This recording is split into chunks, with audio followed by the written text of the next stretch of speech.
Starting in reclining butterfly, support the thighs with some blocks or some cushions if you don't have any blocks. Hands can rest on the rib cage, just sensing the breath here. There's the cat. Moving into supported bridge with a block under the sacrum, so the lower back area. Again, if you haven't got a block, you can use a cushion. Option to extend the legs, which takes you into a deeper back bend, slightly deeper pose. As you come out, gently take a windscreen wiper to counter pose. Allow the knees to move to the right and over to the left. And you can do that for a minute or so. Bringing the right knee into the chest, taking a little bit of rocking there into a hamstring stretch. You can keep a slight bend in the knees there if you need to, maybe moving the ankle around a little bit there. You can deepen it by lifting the head off and taking a gentle pull. Taking this into half happy baby, so knee towards armpit. And then just release, lie down for a little bit. Do not, relax, permission to do nothing, and then take some time for the other side. So same thing, hamstring stretch, point and flex the ankle, keep the breath flowing, inhale, exhale, maybe taking the head off the floor, into half happy baby. You can also take a bit of rocking here. Counterposing with Apanasana, so knees to chest, drawing the knees into the chest. A little bit of rocking and rolling there.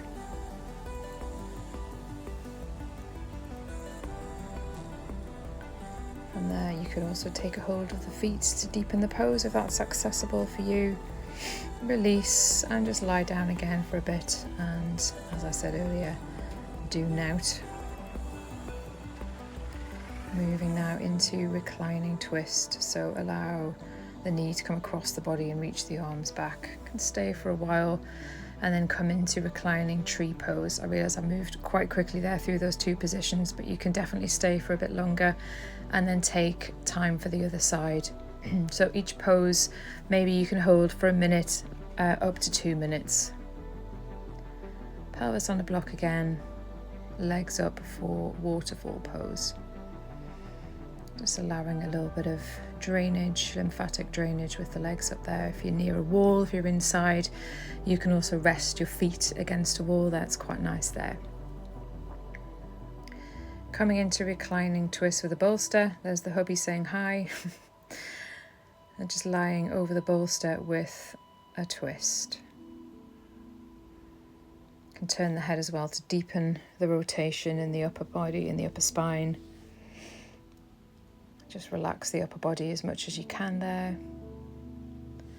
And then we're going to move slowly to the other side again, holding for a minute or 2 minutes. If you have a bit longer, you can hold for longer. Stay for a little while. I'm sort of playing around with the position of the head there.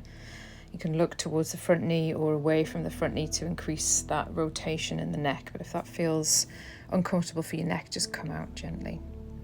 Finishing with child's pose, balasana. And you can't see, I just put the block in there. So the head is on a block there. You can rest the head on a block. And if that feels okay, you might take the block away. So there I'm just removing the block and placing my head right down onto the floor. And that will increase the stretch in the shoulders, the shoulder joint. Moving into saddle pose, so target area is the front of the legs, quadriceps, and you might lean back a bit further if that feels accessible and okay for your back. Maybe arms back overhead to just gently deepen the back bend, increase the stretch. Or you can have the arms by the sides of the body there, just sort of relaxing through the upper body, the chest, the shoulders. Keeping that breath flowing. And there's the cat again. And I'm still in saddle pose there. The cat was just getting right in the way. I've left that in because she just stood there for absolutely ages, stealing the limelight. There she goes. I'm still in saddle pose, everyone. So if you're timing this, again, stay in saddle pose for 1 minute to 2 minutes, even 3. You can stay there for a little longer. Okay, coming out of saddle pose as this crazy cat woman puts the cat down, and getting back to it now. Okay, so this is front facing Shavasana with a bolster underneath the pelvis. Again, you can use a pillow or a cushion, something, a firm cushion, and just lie, and it's a really nice release for the lower back. Option to take a Sphinx pose there, propping up a bit, maybe just playing around with a bit of neck movement. And just breathe, relax, can lie flat again. Stay with the breath. And as I said, it's a really lovely release for the lower back, that one. So you can stay for a few minutes there.